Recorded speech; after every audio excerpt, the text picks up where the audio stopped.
Are we live? We're live. We're ready to go. What? Lighting issue. Everybody missed. I'm Everybody trying missed to what's figure going out my on. lighting here. I can't get. That's it. You nailed it. All right. All right. What are we covering today? So yesterday we had someone come on and ask about anti-counterfeiting. The question was actually, what do you think of anti-counterfeiting tech integrated into packaging to track the life cycle? Yeah. And what are other options? And has anyone in the industry done anything like that before? So we're going to cover anti-counterfeiting tech, people who are doing it. Adam's working on his tan while we're talking here. I'm fixing the lighting. You guys were telling me beforehand. I needed better lighting. So is this?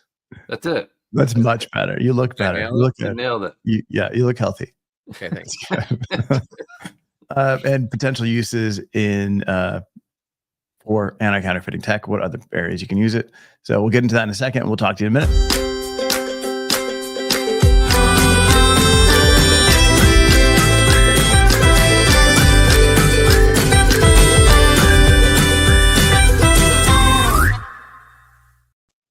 Hey, all right. So yesterday the question was brought on by Sahal Saheed. Set up your dumb Lumi cube. Not dumb. The Lumi cubes are great, but I set it up. Nice. Look at you. Look at you. Anything? Yeah. He's so fancy. Yeah, I know. You look a little better. Your skin, it's kind of even now. You look like you're 39. Well, it's good because I don't look a day over 44. I can't see the screen very well. This whole lighting conundrum's become a thing. But let's talk about anti-counterfeiting. Yes. Yeah. So, all right. So, Adam, Tori, what is anti-counterfeiting? Can I start? Yes. Yeah, you are in charge. I love this topic. I'm so excited to talk about it. Because it involves labels, and as we all know, labels packaging. The most important part of packaging is what I've heard. So it doesn't exclusively involve labels, but basically anti-counterfeiting and the use of packaging and anti-counterfeiting is critical because of the confluence of is that a word of e-commerce and direct to consumer. So if you make your products in a country that does not share our affinity for intellectual properties, then those products will get counterfeit. They'll get knocked off. They'll be a little bit different, and then they'll get sold into the U.S. And what will even happen is those products will be in similar packaging, similarly branded packaging as your brand of packaging, and so somebody will buy it thinking, "Oh, this is a Lumi Cube or whatever it is," and then thank you, Chris. Labels are awesome, and Avelio is right. But you can hear the sarcasm in Chris's comment here. Oh, no. Right. The way it's how she said it, right, Avelio? Exactly. It's like labels are awesome. So essentially that's what happens, and then a consumer will buy it. It's not quite the same. Maybe the product breaks, then they go to return it to the manufacturer. Mm-hmm. Sometimes the manufacturer doesn't even know. So then they give out, they replace it. So they have received zero income. Now they have product outgoing.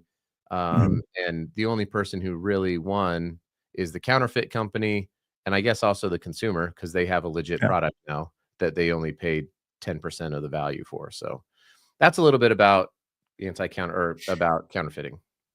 I was in London last week on Bond Street, and there's shops, like think of like Main Street, you've got shops on either side of the road, but then they had like these little pavilions, like almost like a food truck.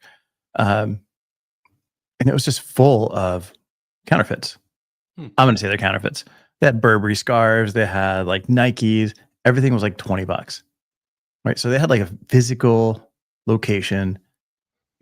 I'm sure they've got to be licensed through the city to have this space on the sidewalk. And it was big, it was like a full-size food truck, but everything on there had to be counterfeit.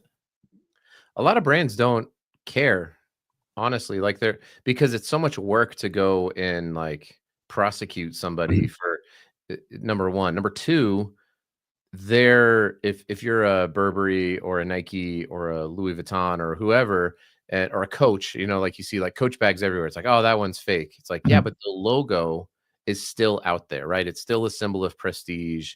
So there's a lot of Uh, brands who just are like, it's like marketing. I I mean, disagree. So It's not good marketing. but isn't it, there but, a, isn't but it there a happens. website that you can go to confirm that your sneakers are legitimate? And then, okay, I thought there was like a website that you could check, like a QR code that's labeled on the box or something. Is that not a thing?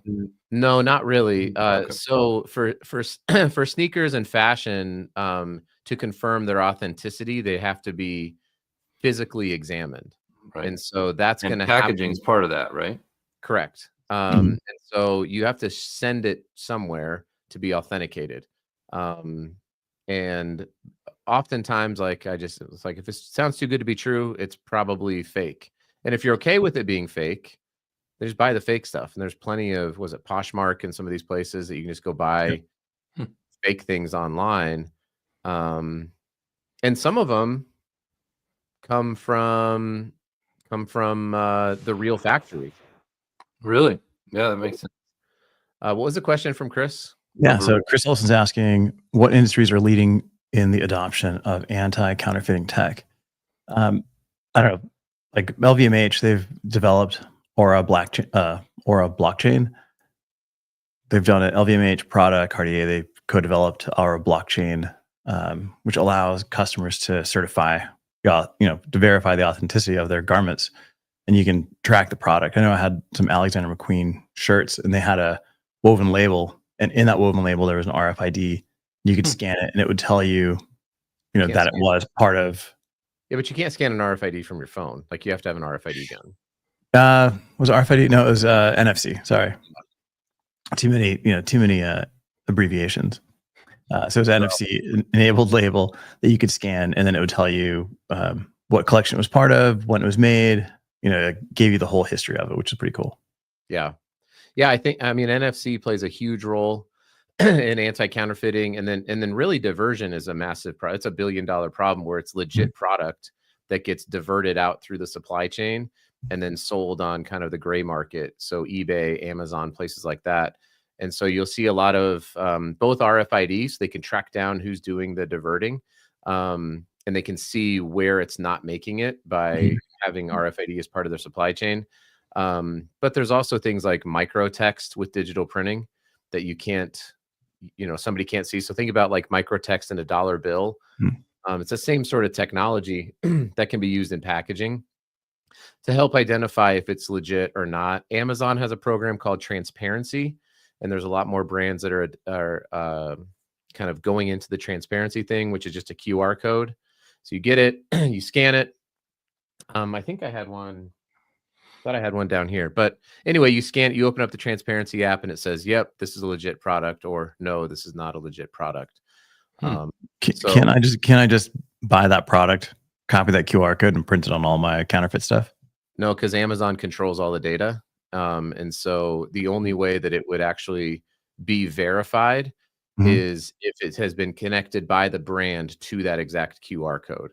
So the brand is the only one who has access to the database. So it's not a Um, general QR code; it's a specific QR code to that product. It's variable. Every QR code is unique. Mm. So it's variable data QR codes. It's a pretty cool program. And I'm seeing more and more brands. It's really the industries with, healthy margins.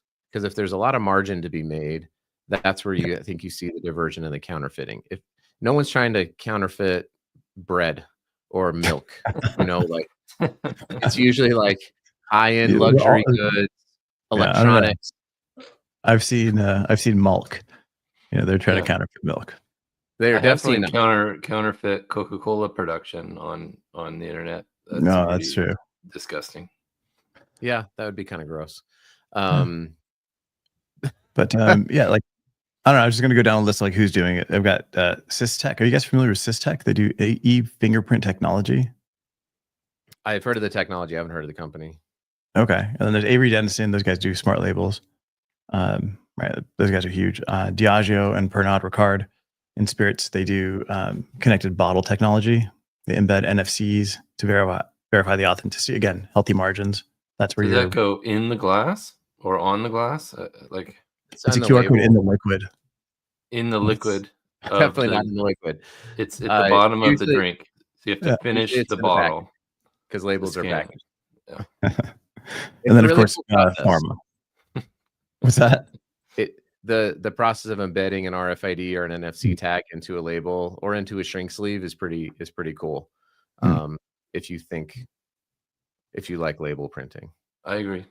Yeah. Thank you. We've talked a lot about labels and how cool and awesome labels are in this. Yeah, well, you get one day a year. This is your day. Yeah. I took that one last week. I did a full 30 minutes on it. Happy Label Day. That's Yeah. right. But yeah, so like, why do people care, right? So why is it valuable? You got brand protection, supply chain transparency, which is super important. Consumer engagement.